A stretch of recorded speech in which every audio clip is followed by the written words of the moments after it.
If you watched my first guide, you should already understand the basics of Pokémon UNITE. However, there are a few things the game doesn't really teach you that can make a huge difference in how quickly you improve. For this reason, today I want to teach you some of the hidden essentials that I wish I understood when I first started playing. Practice mode is your best friend.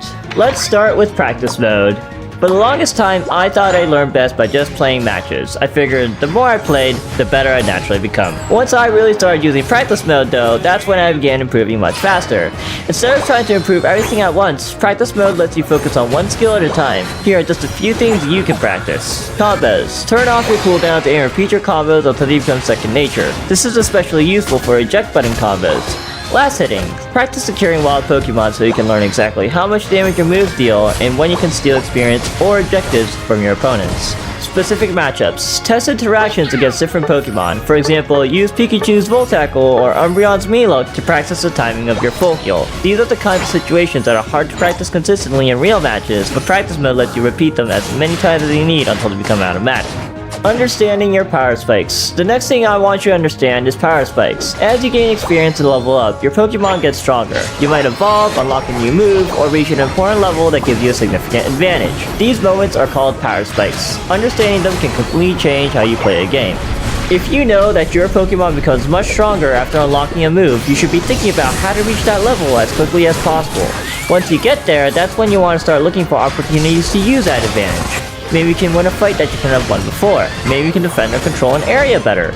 Maybe you can pressure the enemy's goals harder.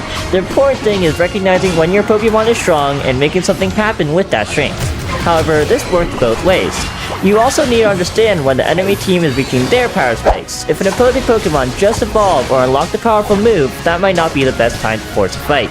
You don't need to memorize every power spike in the game right away. Start with the Pokemon you play. Learn what levels you're looking for and pay attention to how your Pokemon changes as you level up. Experience isn't just about making a number go higher, it's about reaching the points where your Pokemon becomes stronger than it was before.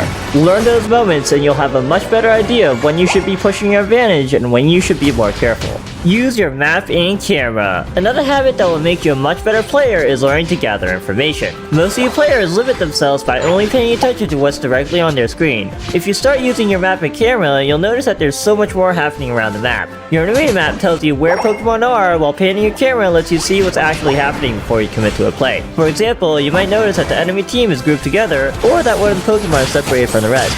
That information will help you decide whether to fight, back off, or look for another opportunity. This is especially important for Pokemon that rely on positioning. If you're playing a speed set, for example, you can use your camera to look for an opening before diving into the enemy's backline. The more information you gather before making a decision, the better your decisions will become. So don't just watch what's happening on your screen. Get into the habit of checking your mini-map and panning your camera to see the bigger picture.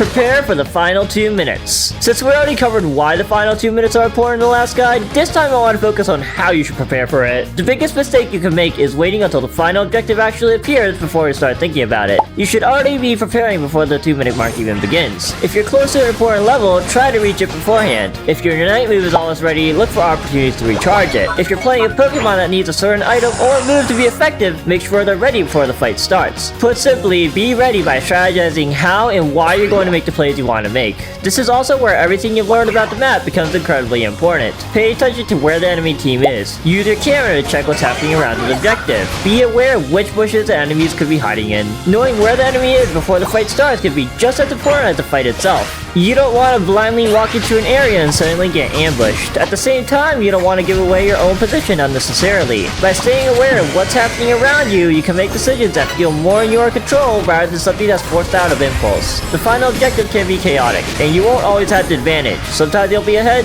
sometimes you'll be behind. However, no matter what the game state is, you want to enter that final fight prepared. Have your moves ready, know where your teammates are, know where the enemy is, and be ready to act when the opportunity comes. Conclusion. If you apply everything you learned in this video, you'll realize that there's a lot more improving at Pokemon UNITE than simply playing more games. By practicing your combos, you are polishing techniques that can change the course of an entire match. By learning your Pokemon's power spikes, you can make efficient decisions that will lead to many more KOs or assists. And then, by using your map and your camera, you can find countless opportunities such as invading, scoring, flanking, and more. These might seem like small things, but they're the kinds of habits that separate simply playing the game from actually understanding it. And if you want to keep improving, That's exactly what this series is here for. Next time, we'll cover how to maximize your resources and how to stay focused no matter what.